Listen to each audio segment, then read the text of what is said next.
घटना नांदेड जिल्ह्यातील आहे। गावातील सकाळ शांत असते, पण एका घरातून धूर आणि किंकाळ्यांचा आवाज उठतो। लोक पळत येतात, हातात बादल्या, पाणी, पण आतले दृश्य भयानक असते। एक तरुण जिवंत जळत असतो, त्याचे शरीर पूर्णपणे ज्वाळांनी वेढलेले असते। लोक पाणी टाकतात, चादरी झाकतात, पण तोपर्यंत खूप उशीर झालेला असतो। पोलिसांना फोन लागतो। ही घटना एका साध्या वादातून सुरू होते, पण शेवट अशी भयंकर हत्या होते की गाव हादरून जातं। अभिजित 27 वर्षे मुख्य बळी। गावात गोड बोलणारा, पण कधी कधी चिडचिडा स्वभाव। छोटं गॅरेज चालवतो। संदीप 28 वर्षे आरोपी, अभिजितचा लहानपणापासूनचा मित्र, पण मागील काही महिन्यांत त्यांचे संबंध तणावपूर्ण झालेले। सुमन 25 वर्षे, अभिजितची पत्नी, घटनेच्या वेळी घरी नसते। प्रकाश 30 वर्षे, दोघांचा कॉमन मित्र, ज्याच्या माध्यमातून भांडण वाढतं। पोलीस निरीक्षक देशमुख, तपास अधिकारी शांत पण कठोर। संदीप आणि अनिल गावातल्या त्याच शाळेत शिकणारे दोन जीवाभावाचे मित्र। 4थीपासून ते 12वीपर्यंत दोघे एकत्रच। सकाळी सायकलवरून शाळेत जाणं, मधल्या सुट्टीत एकत्र वडापाव खाणं आणि संध्याकाळी क्रिकेटच्या मैदानी मॅचेस, जणू दोघांची दुनिया एकच। संदीप थोडा चपळ, हुशार, तर अनिल मनाने साधा पण थोडा हट्टी। शाळेतल्या प्रत्येक शिक्षकाला माहीत होतं, हे दोघे निघाले की वर्गात गोंधळ होणारच। पण गोंधळातही त्यांची मैत्री लोकांसाठी आदर्श होती। 12वीनंतर गावाजवळच्या तालुक्याच्या कॉलेजमध्ये प्रवेश। पहिल्या वर्षात दोघांनी कॉमर्स घेतलं। कॉलेजचे दिवस म्हणजे नव्या मित्रमंडळ्या, नवीन आव्हानं। पण संदीप आणि अनिलची जोडी तशीच टिकली।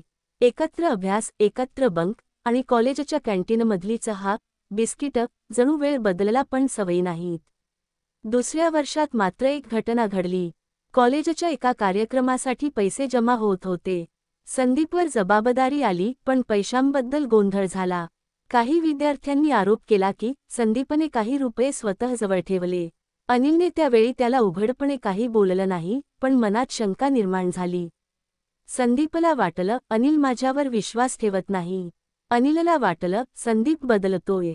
कॉलेज संपत आलं आणि अनिलचं लग्न ठरलं। लग्नाच्या तयारीत संदीप मागे पुढे न पाहता मदत करत होता। पण एका रात्री, लग्नाच्या 2 दिवस आधी, काही नातेवाईक आणि गावकरी म्हणाले, संदीप तुझ्या घरच्या मुलीशी जास्त जवळीक ठेवतोय, हे बरोबर नाही। अनिलच्या मनातला संशय पुन्हा जागा झाला। लग्न पार पडलं, पण मैत्रीत एक अदृश्य भेग पडली। लग्नानंतर काही महिने दोघे भेटले नाहीत। पण गावातील एका मंडळाच्या कामावरून पुन्हा त्यांची भेट झाली। तेव्हा पैशांवरून आणि काही जुन्या मुद्द्यांवरून जोरदार वाद झाला। लोकांना वाटलं, ही फक्त तोंडी भांडण आहे, उद्या सगळं सुरळीत होईल। पण दोघांच्या डोळ्यांत आता ती मैत्री नव्हती, फक्त राग आणि अविश्वास होता। एका रविवारच्या संध्याकाळी गावाच्या मैदानावर पुन्हा भेट। आधी साधी बोलणी, मग आवाज चढला, मग शिवीगाळ। साक्षीदार सांगतात, अनिलने रागात संदीपला ढकललं, संदीपने प्रत्युत्तरात त्याच्यावर पेट्रोल शिंपडलं आणि क्षणात आग लागली। गावकरी किंचाळत पळाले, पण तोपर्यंत अनिल जमिनीवर लोळत होता। कोणीतरी पाणी आणून ज्वाळा विझवल्या, पण तो गंभीर भाजला। गावातील पोलीस पाटीलांनी तत्काळ फोन केला।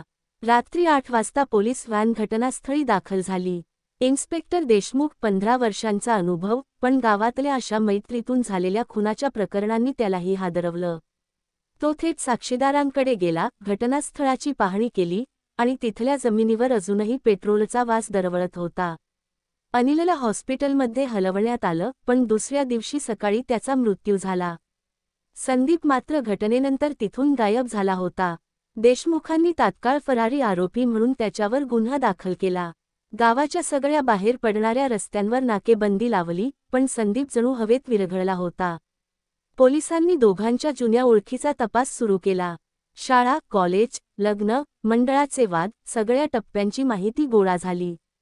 साक्षीदारांनी सांगितलं, दोघं एकेकाळी जीवापाड मित्र होते, पण गेल्या 2 वर्षांत त्यांच्यातला विश्वास संपला होता। देशमुखांना आता हे फक्त अपघात नसून पूर्वनियोजित रागातून झालेला खून असल्याची खात्री पटत होती। अशाच नवनवीन क्राईम स्टोरी व्हिडिओसाठी गुन्हेगारी कहाणी या यूट्यूब चॅनलला सबस्क्राईब करा, बेल आयकॉनवरती प्रेस करून येणाऱ्या नवनवीन व्हिडिओचे नोटिफिकेशन मिळवा। धन्यवाद।